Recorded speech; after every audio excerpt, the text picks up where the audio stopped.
Namaste, all of you. Welcome to the Essence of Upanishad series. So, in today's session, we will be looking at the Prashnopanishad, and tomorrow and day after, we'll be looking at the Kathopanishad. So, before we go into the session, I invite Brahmachari Shraddha Chaitanya to commence the session with the invocation.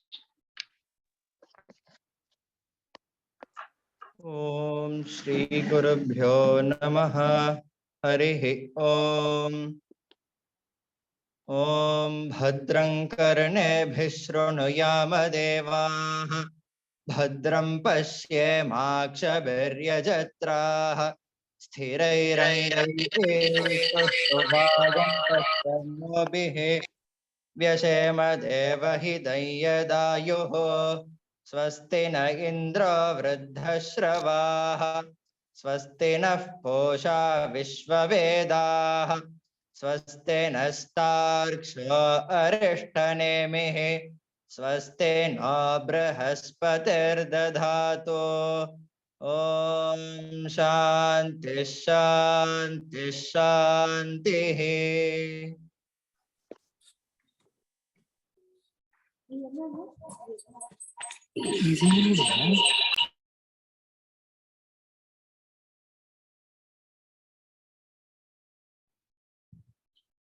So that is the invocatory verse of the Prashnopanishad. I'll just share my screen now.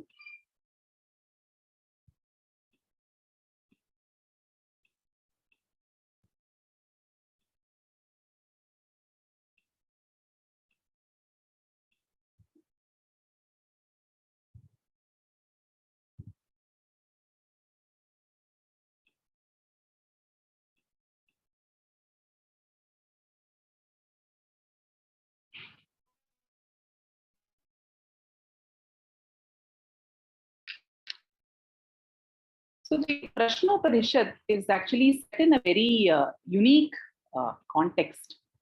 Just a minute.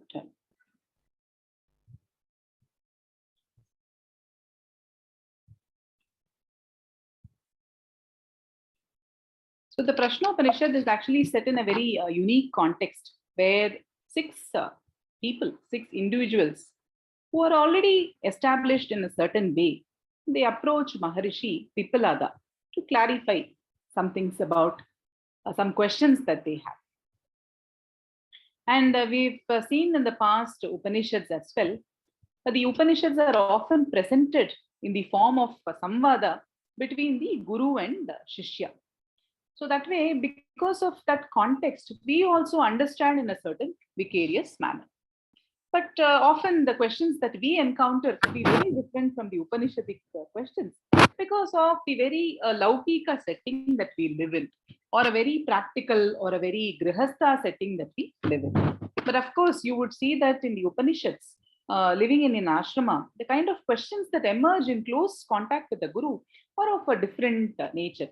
And hence, these present an opportunity to acquire higher knowledge. So the Upanishad starts this way. So you have about 6 people, Sukesha, Satyakama, Sauryayani, Kaushalya, Bhargava, Kabandhi. They all approach Rishi Pipalada. And I heard a story about Rishi Pipalada that, the people tree, whatever fruits that fall, he used to consume those fruits. So whenever we, look at the lives of Rishis, you would see that their dedication to knowledge is very, very high. That their, dependence on comforts is quite low that way. So you would often read, for example, in the story of Dronacharya, we would encounter how his son, was made to believe that rice water is milk. So that is how the rishis dedicated themselves to pursuit of knowledge, leaving out all other frills of life. So Rishi Pipalada used to have the fruits of the people trees, whatever used to fall down. So that's a simple life dedicated purely to the pursuit of higher knowledge. So these 6 people, though they were already established in the Saguna Brahman, but they wanted to gain highest knowledge in terms of the Parabrahman. So they approached the Rishi with the Samit. So in fact, in the modern times, when somebody approaches a teacher or when somebody approaches, some other person with questions or whatever, they take with them fruits, or they take with them money, or they take something with them.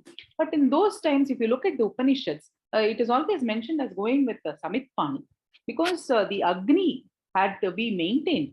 And the core aspect of an ashrama used to be the Agni. And in terms of performance of the yajna, so the samit, or those sticks which are used in the havan, very important, and that was the guru, sort of a guru dakshina that the students used to take to the guru. So these 6 people approached the rishi, and they said that they wanted to gain this higher knowledge. So the reply of the rishi is very interesting. He said, you stay with me for a year, you practice tapas, brahmacharya, and that too with shraddha, then I will answer your questions based on whatever I know. It's a very interesting perspective.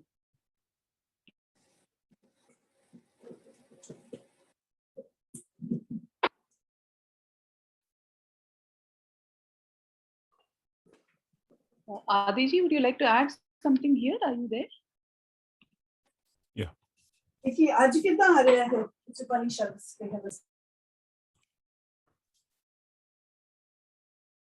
So we, the context is very beautiful,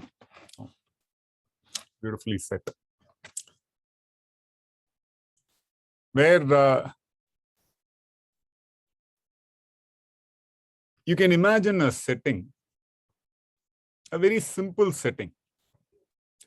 Now, many people, when they hear of a rishi, they imagine a dadi, jatamudi, flowing hair, maybe all in white, and a white face, white hair, white. So one need not, assume any such thing. It's to do with the inner realization. And you can imagine, someone who takes only the fruit of a peepal tree. Now, most of us would not look at that as food, that we can exist with. So someone who takes only the fruit of a peepal tree, what would, that one do the rest of the time? Because there is nothing to cook.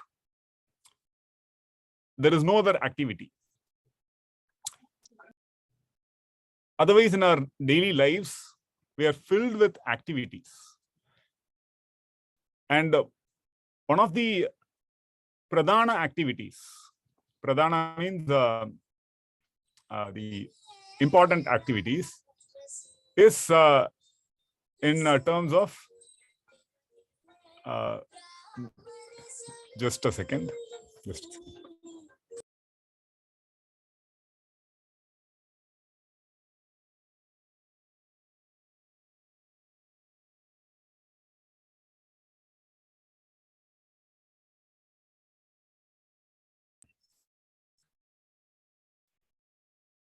So the activity that fills our lives, if we contrast it with the rishi, we see most of the time is gone towards, for example, cooking, cleaning vessels, thinking about food, collecting food, collecting the ingredients of food, that we now call as shopping for groceries, and so on. So most of the activities are around food. Now, Rishi's life, Pipalada, had eliminated all of this process by just depending on whatever is, whatever the peepal tree, the fruits that fall on the ground. So you can imagine everything is available for anybody who creates the necessary time and space for it. And now the new people that are coming in, it is not sure what kind of orientation they have. And hence, when they approach the rishi asks them to stay for a year and practice tapasya, brahmacharya. So this is again very interesting because there is nothing else to do. It's just being there is tapasya. Because when the mind is distracted, then one cannot stay with a rishi. One cannot be in such simple circumstances for a year. So that itself will eliminate people who are not ready for the wisdom. So Rishi Pipalada asked them to stay for a year and practice tapascharya and brahmacharya. And then he says that he will answer the questions. So you can see the setup that is being presented here for the prashna to be received. Prashna means questions. Now, most of us, without this necessary preparation, we approach deep questions in our lives, like what is the purpose of my life? Or who am I? And we want instant answers, and we don't get it, we get frustrated. Now, this setup clearly illustrates to us what kind of a space and importance is given to the pursuit of such deep questions.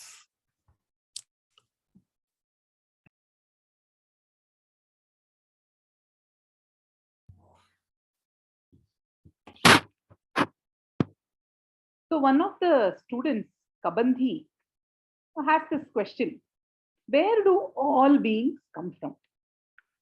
In fact, often children at home become very curious about this. They always wonder, where did this moon come from? Where did I come from? So this is a very, but at different levels of knowledge. See, when we are a child, we ask the same question from a certain perspective. But when you live in an ashram for a year or so, and then have experienced a spiritual life, and when you ask this question, where do all beings come from? Then it means there are so many different layers to this, and there are so many levels of depth to this whole question. So the Maharishi responds. He talks about Prajapati wanting to create children. And the Prajapati practiced austerity. So when you say Prajapati, it means that there is somebody in charge of increasing the Praja, procreating, and then growing the race or growing the Praja. So he practiced austerities, and then Rai and Prana were created. And he thought that these two will create further. So when you say Rai and Prana, even if you look at the modern sciences, how does creation happen? You have both energy as well as matter. Matter is the gross things, and energy is the one that keeps the matter moving, or keeps the matter to divide, to come together, to sustain, and all that. So Rai and Prana were created, and then he thought that these two will create further. And the sun, the Prana can be compared to the sun, and the Rai can be compared to the moon. And the sun nourishes all beings, shining in all directions. So basically, the Prana nourishes everything that comes in its way. That is what he says. So just as the sun rises in the east, as soon as the sun rises in the east, the rays of the sun, that is what he says, the rays of the sun shines on all objects that are there. And then as the sun moves either towards the northward direction or the southward direction, and as it moves to the west to set, then what happens is that there also it shines forth on all the objects that are there. So basically, whatever comes in its sphere, all those shine. And then food is nothing but matter. Right? So in order to create something, you need matter to come together, to grossify, and then make this creation happen. So basically, food is Prajapati. From food comes the seed of life, and from there comes all beings, is what Rishi Pipalada shares. And he further shares that if we purely focus on rites and rituals for the sake of the society, but also with a lot of pride expecting something in return, then such people enter Pitruloka and eventually come back. And those who desire offsprings, right, they take the path of Dakshinayana and reach the Pitruloka. That is because if we desire for offsprings, it means still we are in the cycle of birth and death. We acknowledge the cycle of birth and death, and we want to stay in it, produce offspring. So they in turn produce offsprings, and we again come back to the earth. And we reach a certain Pitruloka and always are still there in the cycle of birth and death. Whereas he says that those who practice brahmacharya, shraddha, and tapas, they take the path of Uttarayana and go beyond fear and reach immortality. So these three qualities are emphasized in this Upanishad time and again: brahmacharya, shraddha, and tapas, and precisely what the ashrama of the Rishi is providing. And it's a beautifully said. They reach Brahmaloka in whom dishonesty or craftiness are absent, or this crookedness is absent. And it is explained that who can be without crookedness, who can be without dishonesty, who can be without craftiness, without calculating gain and loss, is the one who has taken the path of brahmacharya. And that is because there is nothing to lose. When you have nothing to lose, you don't have to calculate anything. You can take up anything without fear. You can take anything without hesitation, because actually there is no gain and loss. There is nothing to lose for you. There is nothing to gain for you, for that matter.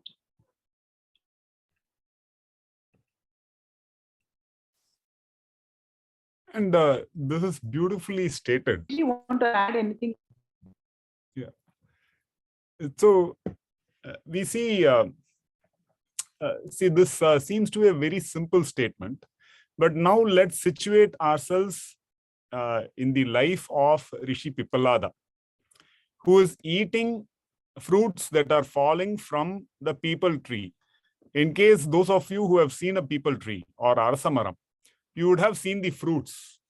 They do not amount to much, and they are not tasty, by the way, if you actually taste them. So he has, he shares that freely with the brahmacharis who have come to him for, seeking answers to their questions. So in the hope that they will receive answers to their questions, they have sought his presence, and to them he can freely share. He does not need to protect his wealth, because his wealth is his tapasya and jnana. And hence there is no necessity for dishonesty or craftiness. You see the beauty of it. Where is there dishonesty or craftiness? Where is there a vested interest? Where one is engaged with activities where there is collecting and expenditure, collection and expenditure. So there is gain and loss, gain and loss. So when we are engaged with, say, for example, in our regular lives, we are interested in gains and losses.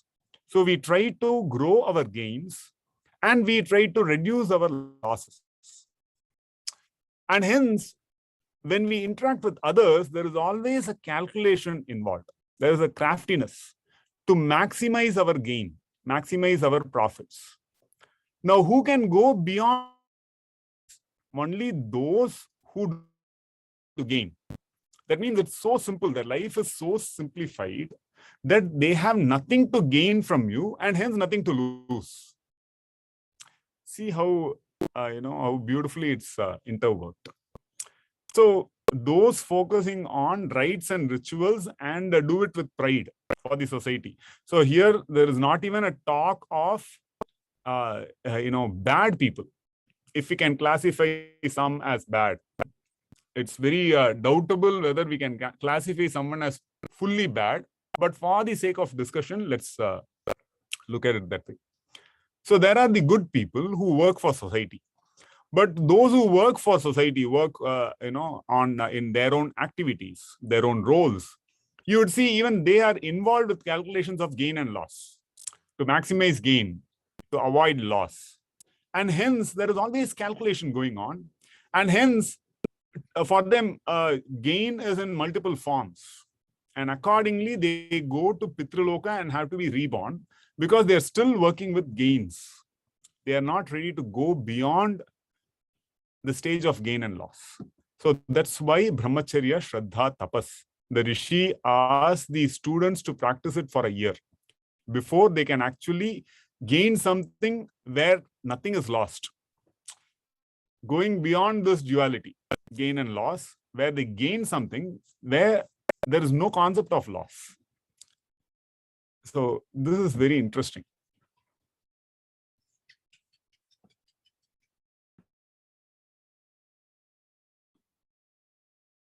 So Bhargava, the other student who was approached, he asked this question: how many devas? So in the Upanishad, the term devaha is used, which is in terms of the indriyas. How many indriyas support the body, and which reveal the body, and which of these is most important? For which the Maharishi replies that Akasha is the one which is all pervading and which is the most important of these. And of course, there are the other bhutas in terms of fire, water, air, and all that, and other indriyas as well in terms of the jnanendriya and karmendriya. And the most important, of course, is Akasha, which is also in a way prana. And then he goes on to narrate the story of the prana and the karmendriya. So once the prana was talking to the karmendriya in terms of, I am the most important of all of you. But looking at this, the karmendriya are very disturbed, saying that how can the prana be so important? So in order to demonstrate what happened was prana left the body. And as it was leaving, the karmendriya slowly started losing their power and ability to exist independently. And then they realized that prana is the one which is actually moving the karmendriya, which is actually making possible all the movements in the body, all the dynamism in the body is because of prana. And they all pay their obeisance to prana. And the Upanishad, the answer to the second question, there are a lot of invocatory verses on the prana, saying that the prana is the most important. It is the hub of the wheel as it is described in the Vedas, Rig, Yajur, Sama, and Atharva. And everything that we see around, whether it is the sun, whether it is the moon, whether it is the rain, whether it is our body, the various koshas, or whatever it is, everything is working because of prana. And may prana protect us as a mother protects her children and give us two things, especially, which is fortune and wisdom.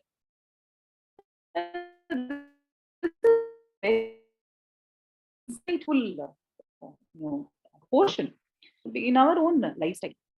We eat whatever we feel like. We live our life whichever way we want to. We don't follow a proper appropriate schedule. So all these disturb the prana in our body. And be it the prana, pana, vyana, or whatever of the pancha prana are there, they are quite dissipated and lead to a lot of diseases in the system. Whereas when you see healthy people, we clearly know that the prana is flowing in a very rhythmic manner in their system. So that is how important prana is. In fact, you would have seen that in modern day, I was reading some treatment protocol. So for diabetes foot, they said that people actually enter an oxygen chamber, and quickly they found that the diabetes foot heals very, very quickly. So all that is happening is basically more oxygen is being directed to that area, helping it to heal. So when we do such pranayama, even pranayama can actually, in a way, maybe a lot of studies have to be conducted on this. But pranayama, when the prana is directed to many of these areas, a lot of healing can actually happen. And hence, giving importance to the prana is a very, very useful thing in our life.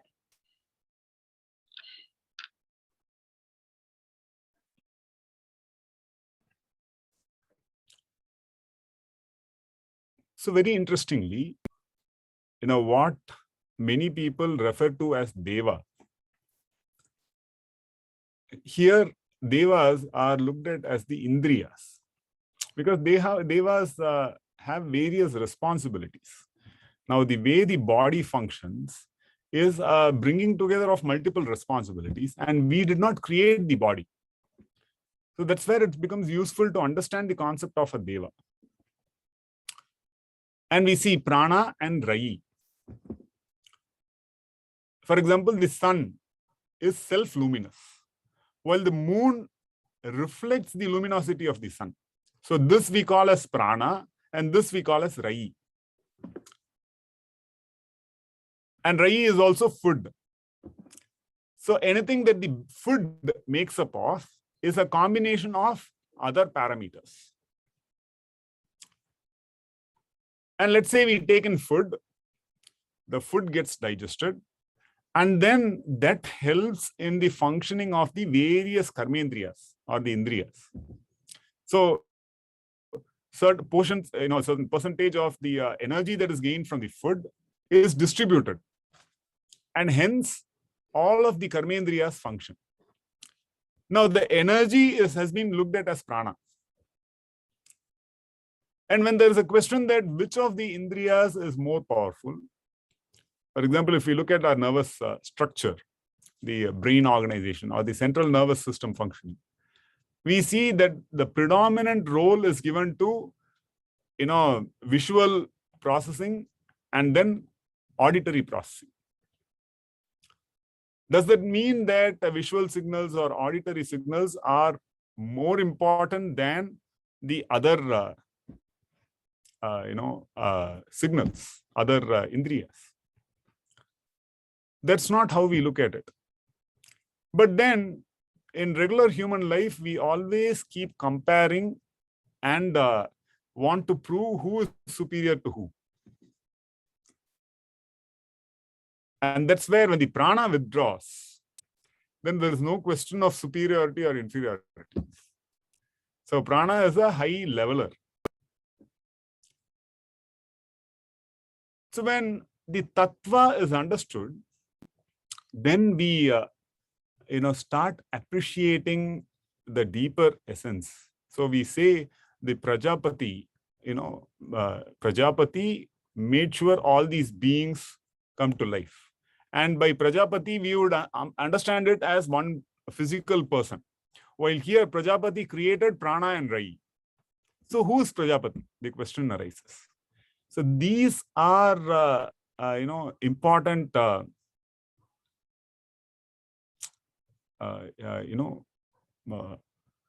aspects to hold in our awareness. Because we generally are so conditioned by the physical aspect of things that the subtle misses our eye.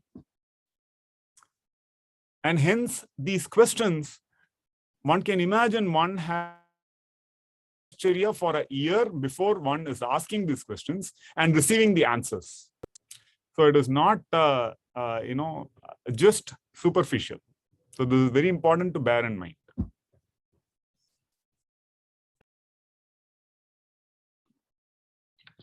So Kaushalya, the other student, asked, now that the previous student has asked about prana, or what is the most important aspect that keeps our body moving, Kaushalya has this question: where does this prana come from? How does it enter the body? How does it distribute throughout the body? And how does it support various objects? Objects in the sense, the external in the sense, the bahya karana and other things. And how does it support the inner instruments of the indriya? And Maharishi says that, okay, you have asked a very complex question that way. But nevertheless, since you are so interested in knowing the Brahman, I am motivated to answer your question. And he says that prana comes from nowhere but the Atman, and it is inherent in the Atman. That is from where the whole thing emerges.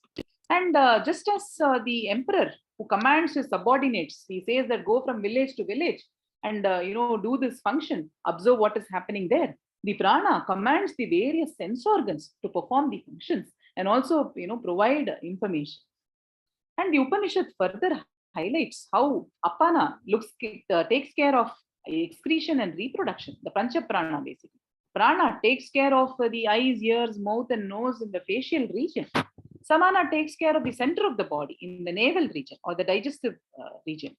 Vyana travels in the veins and branches through the entire circulatory mechanism is taken care of by the Vyana. And Udana takes care of memory, cognitive functions, and the upper region. And he adds that for those who do good, Udana leads them up the Sushumna and leads to they go to Punya Loka. But if people who do bad, they actually end up going to the Papa Loka. But if people are balancing good and bad, they go to Manishya Lokam, which is nothing but where normally humans go. Wherever normally humans go after death and come back to the earth, these people also come.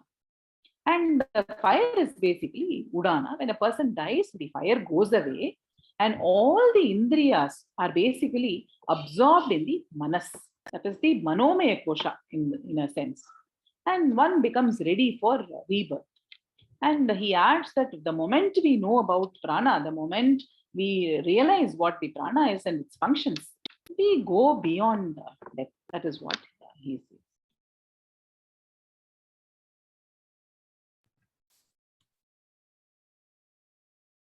So the first question was in terms of where do all these beings come from? Because one is clear, one looks at everything and there are diverse forms. And in these forms, as Smritiji pointed out, in the modern sense, we look at matter and energy. So the first thing that strikes the eyes is the matter, the material form. And as we do deeper research, the energetic form becomes visible. For example, like this laptop and the energy, the electrical energy that powers this laptop. At first sight, only the physical laptop is visible. But on deeper analysis, we understand that this laptop functions through the electrical energy. So the energy also becomes visible in that sense, right? This is physical visibility, that is visibility through the eyes of knowledge. And hence, these diverse forms one sees. And hence the question arises, where do these forms come from? And then the question arises, hey, where do these forms, these forms sometimes, there is always the concept of death. Now someone dies. Suddenly the form has fallen to the, has merged back to the earth. It's dissipated. Now, where has that person left? Or is there even such a concept? So these are natural questions. But to be able to approach these, that's where brahmacharya, shraddha, tapascharya is recommended. Because these are deep questions. It is not just death happening there, but sometime this is also going to die. And hence, what is it that motivates these various actions? When it is alive, all these actions, it's speaking, it is moving, it is grasping, it's doing so many things. Now, we identify ourselves with those activities in our lives. We identify others with the activities that they perform in their lives. We identify even trees, animals, and so on with the activities that those living species perform during their lifetime. But there is a time when they reach the end of their lifetime. After that, what happens? That's where it's beautifully described as to how the prana makes all these activities possible. For example, the laptop's activities, I'm able to engage in this because the prana makes it possible. The energy makes it possible. Similarly, I'm able to do all this because the prana makes it possible. Now, the prana, again, in terms of functionality, can be categorized as samana, that which is used for digestion, apana, that which is for excretion, vyana, that is used for circulation, and udana, that is used for going beyond, or also a movement upwards in terms of thoughts, in terms of speech. So we see diverse kinds of movement, prana itself, respiration and other movement. So all these movements are what are perceptible to the outward view. But actually, inwardly, what is happening? Prana is making all these function. Now, when outwardly there is no functionality that is observed, we call it death. But then what happens? The prana is withdrawn when this, let's say, laptop dies in that sense.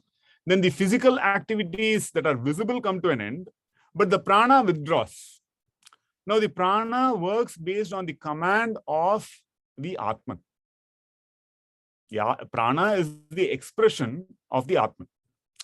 The Atman is beyond expression. And the prana associated with it expresses. Here it's beautifully mentioned in terms of an emperor and the subordinates. The emperor does not do things. The Atman does not do things. But the subordinates do the various activities and report to the emperor. Likewise, the relationship between the prana and the indriyas.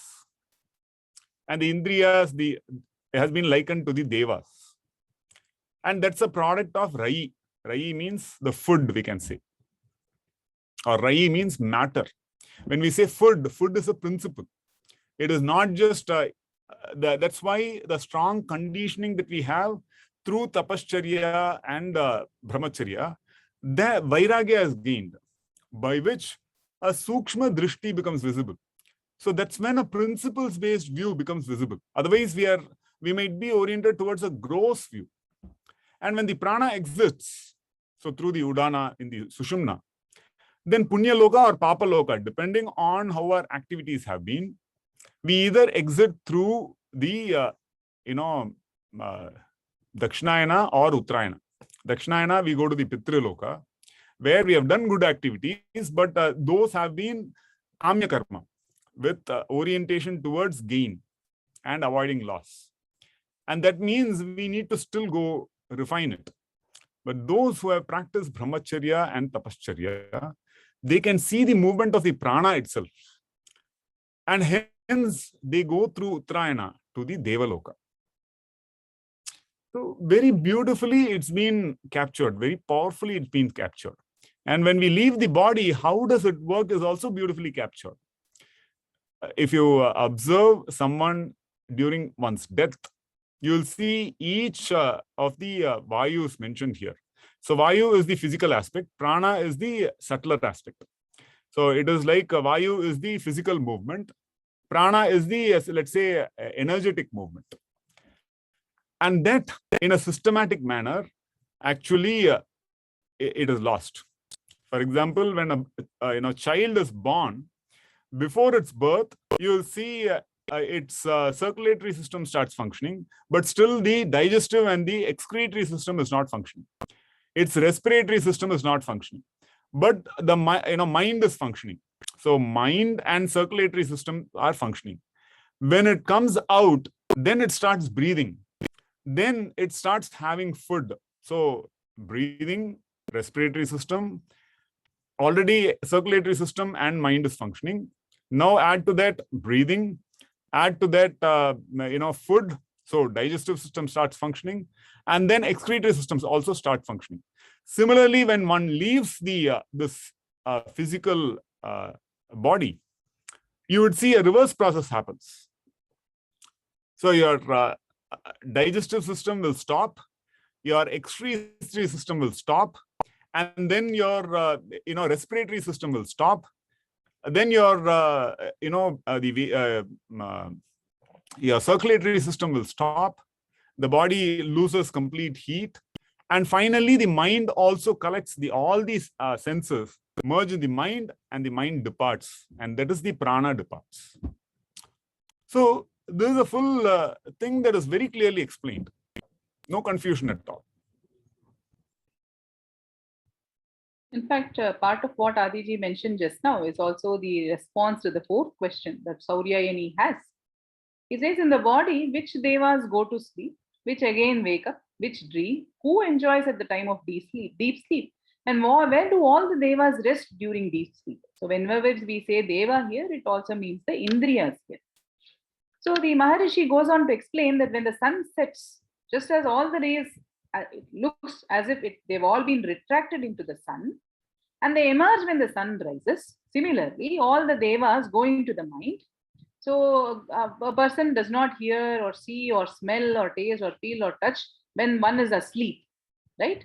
So nothing of that sort is experienced because all the indriyas are folding back into the mind.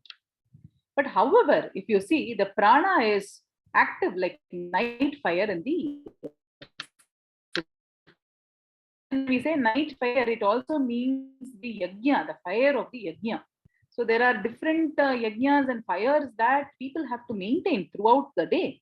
And the prana, whether you are doing any other activity or not, that's not the question. The yajnas need to be done. That is something which is living according to the Vedas. So the prana, whatever happens to the other Indriyas, that's not the problem. But the prana, the pancha prana have to keep continuing their activity. So similarly, like the fire in the night, the prana is always active. And just as the birds, they are flying during the day and they all go back to the nest at the night, all indriyas go back and fold into the Atman, which is at a very, very fundamental level. The Atman is spotless, formless, pure, and eternal. And in deep sleep, in Shushupti Avastha, what happens is that the Vinyanatma, Prana, Bhuta, Deva, they all retire into the Akshara Purusha, and whoever knows this, enters into everything. Basically, they develop awareness about everything.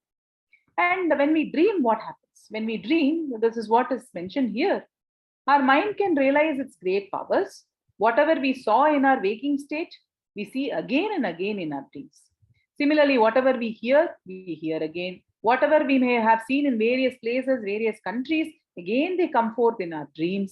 And those places which we have seen, which we have not seen, heard or not heard, felt or not felt, and not real, we see them all during our dream state.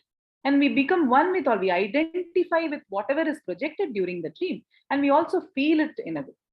So in the Jagrata Avastha, what happens? All the Indriyas are functioning. In the Swapna Avastha, what is happening? Whatever we have heard during the day, whatever we have not heard, felt or not felt, whatever it is, they are all projected during the dream state. And what happens in deep sleep? Everything folds into the Manas and then eventually into the Atman or the Akshara Purusha. So, and the moment the whoever develops knowledge, in fact, in the Yoga Sutra also it is mentioned, whoever develops knowledge of the dream state, the sleep state, and the waking state, and they understand deeper things about life. So, whoever has this knowledge has knowledge about everything. This, it beautifully sets the ball rolling, where we have gained momentum in our understanding. And hence, naturally the question comes from outside. We view various objects. Where do these objects arise? How do these proceed forward? But then we start looking at our own daily experiences. Yeah, okay, these are all fine. Then I'm experiencing sleep. I'm experiencing waking up. I'm experiencing dreams. Now, clearly, these three are different categories of experience. When we are awake, we see that's called Jagrata Avastha. We are awake. But then when we sleep, we definitely see there is a dream condition, which is not equivalent to being awake. And in there itself, we have a deep sleep condition, which is not dream. Now, what is all this? How is it explained with the idea of prana? That is the question. No, it's beautiful question. So you can see the logical ordering of the questions, which this Prashnopanishad answers everything there is to know in life. That is the beautiful part. It describes the objective universe. It describes the subjective reality that we are a part of. It describes everything in all in a very succinct manner. So that's where it's beautifully described how the prana that makes us active during the daytime or when we are awake during the Jagrata Avastha, the karmendriyas are active. The jnanendriyas are active in terms of connecting data, and then the antakarana, the inner instrument, is busy processing it. Now, what happens to these three steps during sleep?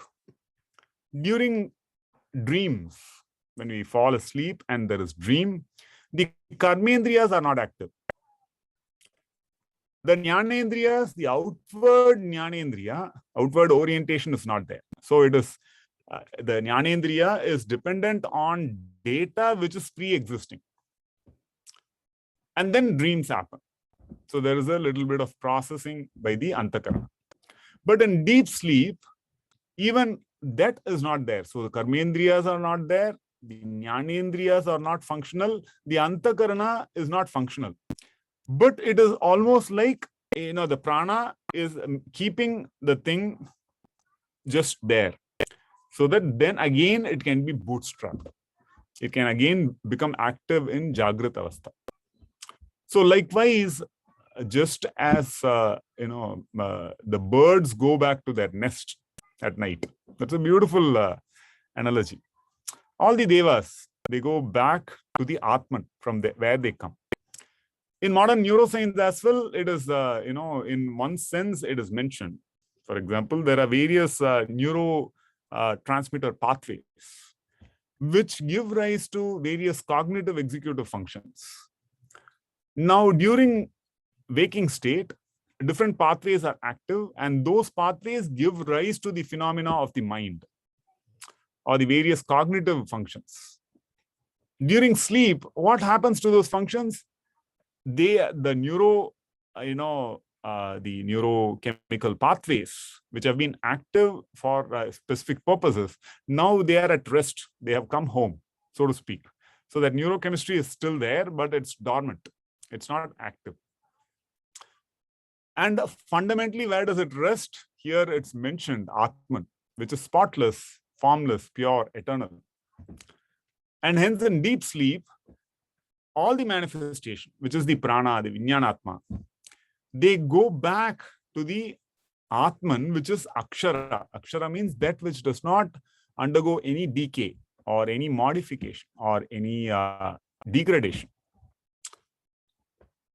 And to be able to observe this, what is required? Generally, we have become the activities. We are so connected and identified with the activities that we are not able to observe this as a process. And that's why tapascharya, sadhana, brahmacharya has been recommended at the beginning itself.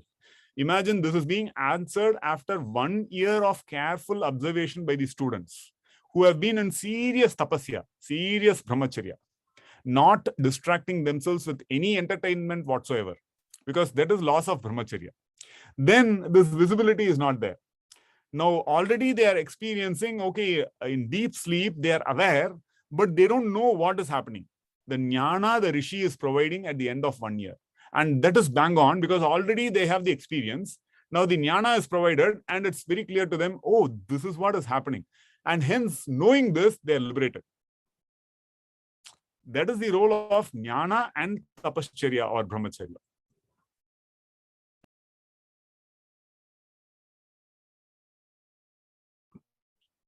So the fifth question, now that they understand about the various creations and also about what is the pradhana aspect in this universe in terms of prana, the fifth question is in terms, Satyakama asked this question, if a person meditates on the Om throughout one's life, then where does one go or what does one attain?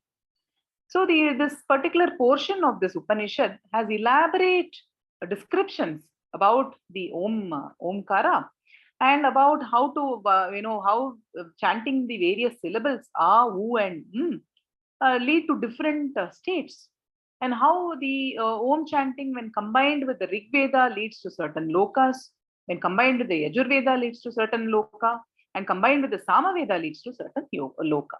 And Om stands, combines the para, para and apara as well. And is compared to the Rig Veda, and U is compared to the Yajurveda, and is compared to the Samaveda. And this portion of the Upanishad states chanting Om and the various gatis when one attains. And it says that many qualities we enshrine when we chant the Om. Shantam, quietness, and Ajaram, no aging, and Amritam, immortality, Abhayam, where we go beyond fear. All these qualities we imbibe by chanting the Om. And when we repeatedly do it, the meaning of the Om is revealed, just as it is said in the Yoga Sutra. Tad japas tadartha bhavanam. When we keep chanting it, its meaning is revealed. There are so many benefits of Om chanting. I'll share an article that we recently put on our blog about the benefits of Om chanting.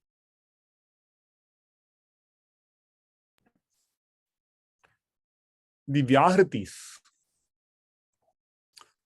We see manifestation, which is directly visible. And we have faith in that manifestation. In that there is gross manifestation, there is subtle manifestation. So Omkara is considered the, that which is responsible for manifestation. Without Omkara, there is no manifestation. And that's why the Akara, Ukara, and Makara are looked at from diverse angles. For example, the Rig Veda, Rig, Yajur, Sama. They are looked at as the three lokas. They are looked at from diverse angles. And that understanding it,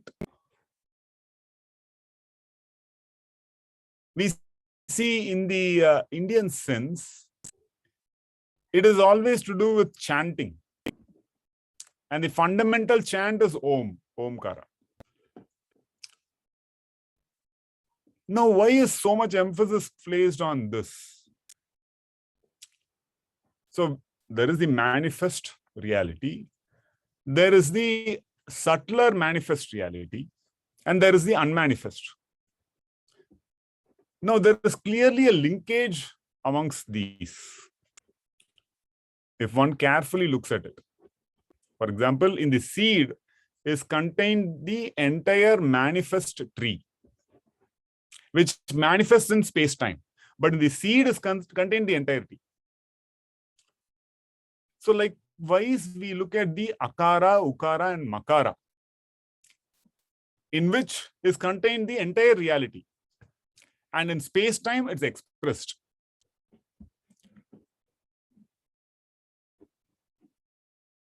Now, when one meditates on this expression, then one is just filled with activities.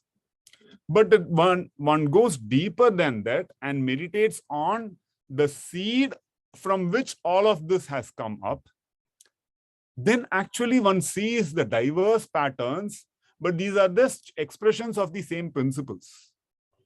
And hence it's, one is liberated from this manifestation. That is the power of chanting Om or meditating on Om, which refers to both the Apara and the Para Brahman. Apara Brahman is this manifest reality, and Para Brahman is that beyond manifestation. So that is the power of Om, which is beautifully explained here.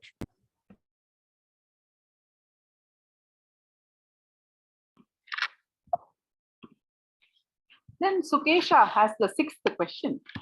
So he narrates one of the incidents that he experienced while asking the sixth question.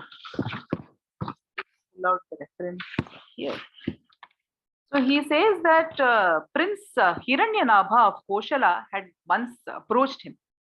He asked him, "O son of Bharadwaja, do you know what the 16th-limbed being is?" So at that time, Sukesha had told him, "See, if only I knew, I would have immediately told the answer. So I am not familiar with such an answer." So he remembers this question when he comes to Rishi Pipalada, and he's been holding this question for a year. And then he asked this question, "Where is this Purusha? What is this 16th-limbed being?"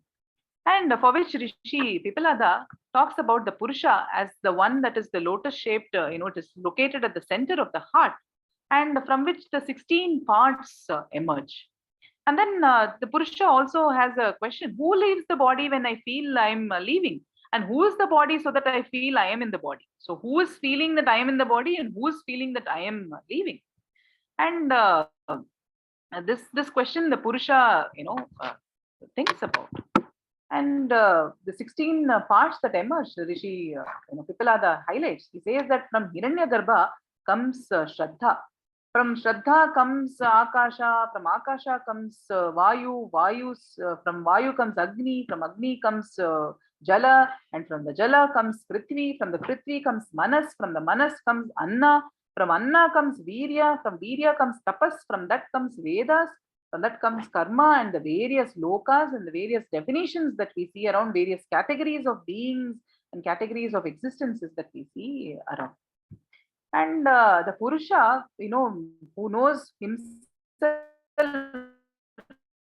the Purusha, basically. The moment we realize, we immediately go into the Purusha, and it is united with that fundamental principle, which is free from all attributes. That is what he says. So the 16-limbed being is nothing but all these evolutes that come out. And the Purusha is basically the hub with all its attributes resting on him. And that does not touch those who know the Purusha. So basically, who know the Purusha, who realize the Purusha, for them immortality is guaranteed, is what he says. So this is a powerful sequence that is given.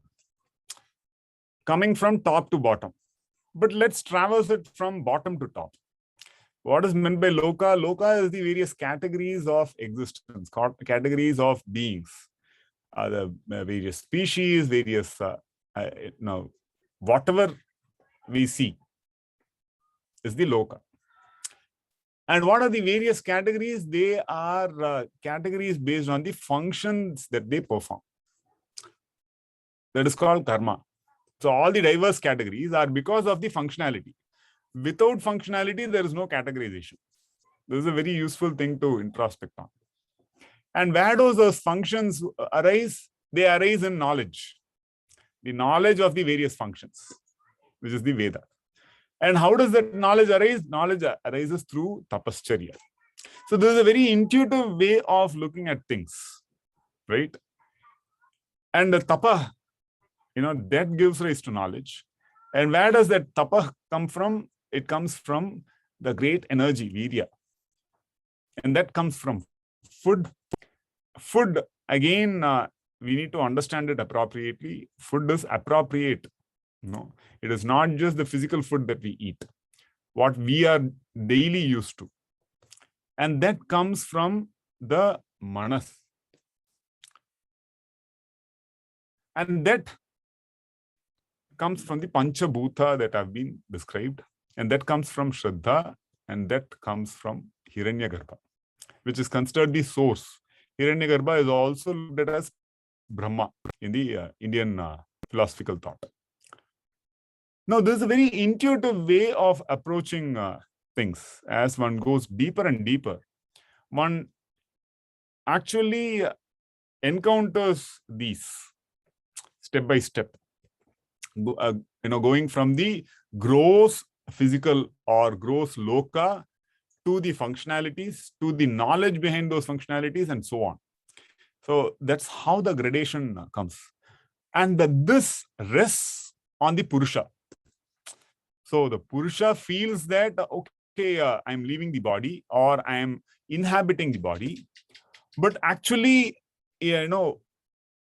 everything rests on the Purusha, because the Purusha is not a conglomeration of anything. Everything else is a conglomeration. That's why 16 kalas are described. 16 parts are described. Now, the Purusha does not have parts. The Purusha does not have spokes. It does not have any of these. And yet, all of these rest on that substratum. And one who knows this, knows this means one is able to see it directly. And hence, because of that seeing, because it's visible, one is not that. And hence one is free. And hence fit for immortality. So Maharishi Pipalaga says that, okay, I know this much about the Para-Brahman and there is nothing more to know. I have shared whatever I know. And the disciples take his blessings.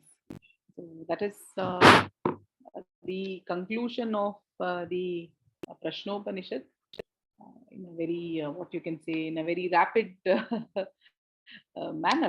And of course, it would have been nice to cover the Prashnopanishad verse by verse. There are, in fact, what we have presented as one slide is actually multiple verses put together where there are detailed descriptions. But we would definitely encourage you to go through the original text translation. And the one that we found suitable for like beginner students is the Prashnopanishad translated with notes on Shankara's commentary by Swami Lokeshwarananda, and it's a publication of Ramakrishna Mission. Yeah. And all the Upanishad publications, which are individual books of Ramakrishna Math or Advaita Ashrama, we found them to be quite good that way. Those will form a nice, to get started with the Upanishad. I found them to be quite useful.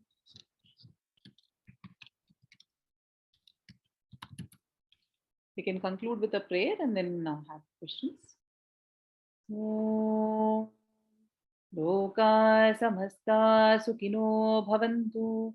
Loka samasta sukino bhavantu. Loka samasta sukino bhavantu. Om Shanti Shanti Shanti. Om Shri Gurubhyo Namaha. Hari Om.